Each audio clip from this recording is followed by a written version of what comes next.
मुर्शिदाबाद में लगातार बिगड़ रहे हालात। कलकत्ता हाई कोर्ट ने मुर्शिदाबाद में केंद्रीय बलों की तैनाती का दिया आदेश। बंगाल में वक्फ का विरोध बढ़ता देख ये फैसला किया गया। पश्चिम बंगाल के हालात पर गृह मंत्रालय की नजर। कहा बंगाल को हर संभव सहायता का आश्वासन। केंद्रीय गृह सचिव ने बंगाल हिंसा का लिया संज्ञान। पश्चिम बंगाल के मुर्शिदाबाद में भारी फोर्स की तैनाती। हिंसा के बाद हालात पर काबू पाने की कोशिश। मुर्शिदाबाद हिंसा में अब तक 3 लोगों की मौत। मुर्शिदाबाद इलाके में पुलिस ने देर रात निकाला फ्लैग मार्च। डीएसपी समेत तमाम आला अधिकारियों ने लिया हालात का जायजा। इलाके में भारी पुलिस बल की तैनाती। मुर्शिदाबाद में रिपोर्टिंग के दौरान रिपब्लिक टीम पर हमला। रिपब्लिक की टीम को कवरेज से रोका गया। सामाजिक तत्वों ने मारपीट भी की। बंगाल के मुर्शिदाबाद में नहीं थम रहा हिंसा का दौर। आक्रोशित भीड़ ने की पिता पुत्र की हत्या। इलाके में धारा 163 लागू। इंटरनेट सेवाएं बंद। पश्चिम बंगाल के नेता प्रतिपक्ष शुवेंदु अधिकारी का ममता सरकार पर हमला। बोले ममता बनर्जी कर रही तुष्टीकरण की राजनीति। बंगाल में हिंदू सुरक्षित नहीं है। पुलिस का गाड़ी चला दिया, पुलिस एरिया में नहीं है, भाग गया है। और ममता बनर्जी तुष्टीकरण की राजनीति कर रहा है, वोट बैंक की राजनीति कर रहा है। केंद्रीय मंत्री सुकांता मजूमदार ने बंगाल में हिंसा को लेकर सीएम ममता को घेरा। बोले देश के अंदर एक और देश बनाने की कोशिश है। बंगाल को जिहादियों के हाथ में सौंपा। ममता बनर्जी ने पूरे जिहादियों के हाथ में पश्चिम बंगाल को सौंप दिया है, सिर्फ वोट बैंक की पॉलिटिक्स के लिए। और बांग्लादेश जैसा स्थिति बनाने की कोशिश है। भारत के अंदर और एक देश के अंदर और एक देश बनाने की जो कोशिश है, इसको सबको मिलकर रोकना चाहिए। मुर्शिदाबाद हिंसा पर बीजेपी नेता दिलीप घोष का बयान। कहा कि हिंदू मोहल्ले में तोड़फोड़ और आगजनी हो रही है। मुर्शिदाबाद को बंगाल से अलग करने की साजिश। पश्चिम बंगाल में मुर्शिदाबाद जिला को बंगाल से अलग करने की साजिश चल रही है। बीजेपी नेता अमित मालवीय ने हिंसा पर ममता सरकार को घेरा। मुर्शिदाबाद की मौजूदा स्थिति को बताया भयावह। कहा मुर्शिदाबाद में अब सिर्फ खून खराबा और डर का माहौल है। बीजेपी सांसद अनुराग ठाकुर का ममता बनर्जी पर निशाना। कहा कि ममता बनर्जी बांग्लादेशी घुसपैठियों को देती है शरण। ममता और विपक्ष कर रहा तुष्टीकरण की राजनीति। ममता बनर्जी जी बांग्लादेशी घुसपैठियों को शरण देती हैं। विपक्ष ने तुष्टीकरण की राजनीति की। विपक्ष ने भय और भ्रम फैलाकर देशवासियों को एक तरह से बांटने का प्रयास किया। आखिरकार कब तक विपक्ष इतनी घटिया राजनीति करता रहेगा? बीजेपी सांसद सुधांशु त्रिवेदी का मुर्शिदाबाद हिंसा पर बयान। बोले वक्फ बिल में सभी संवैधानिक प्रक्रियाओं के बाद बना कानून, तब भी कुछ लोग इस पर कर रहे हैं सियासत। दुखद बात यह है कि पश्चिम बंगाल में ही ऐसा क्यों हो रहा है। ममता बनर्जी जी की जो राजनीति है, ऐसा प्रतीत होता है ये पूरे भारत के लिए एक भविष्य में चुनौती बनने की तरफ आगे बढ़ रही है। बंगाल हिंसा पर बोले बीजेपी राष्ट्रीय महासचिव वरुण सिंह। कहा कि बंगाल में हर हाल में लागू होगा वक्फ कानून। ममता बनर्जी के इशारे पर हो रही है हिंसा।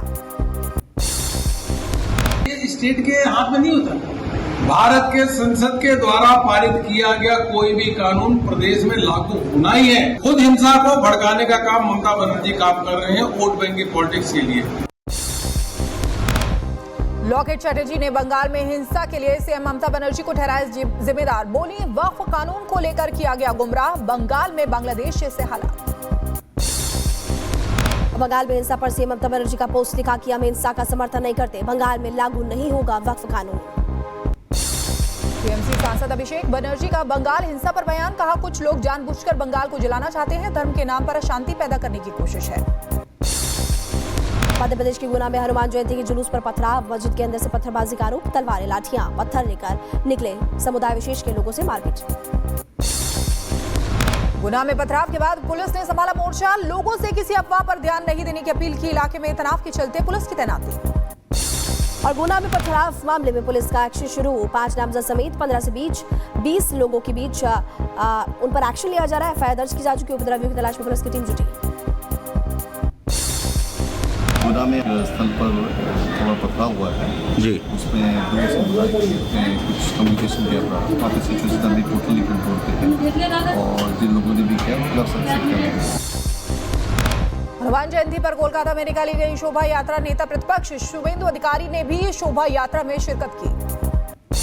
और भोपाल में हनुमान जयंती पर शोभा यात्रा का आयोजन। कैबिनेट मंत्री विश्वास सारंग भी हुए शामिल। पुलिस बल की तैनाती में शांतिपूर्ण तरीके से यात्रा का समापन। हनुमान जयंती पर संभल के कार्तिकेय महादेव मंदिर में हनुमान चालीसा का पाठ। विप और बीजेपी नेताओं ने मंदिर में पहुंचकर की भगवान हनुमान की आराधना। आगरा में करनी सेना का उग्र प्रदर्शन और हाईवे ब्लॉक करके सपा सांसद रामजीलाल सुमन से माफी मांगने की मांग की। सपा सांसद के घर के बाहर सुरक्षा बढ़ाई गई।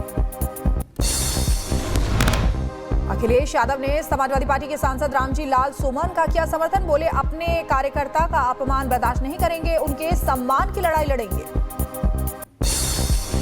सपा सांसद के बयान पर बोले केंद्रीय मंत्री एसपी सिंह बघेल। कहा कि रामजीलाल सुमन की टिप्पणी से सभी राष्ट्रभक्त लोगों की भावना आहत हुई है।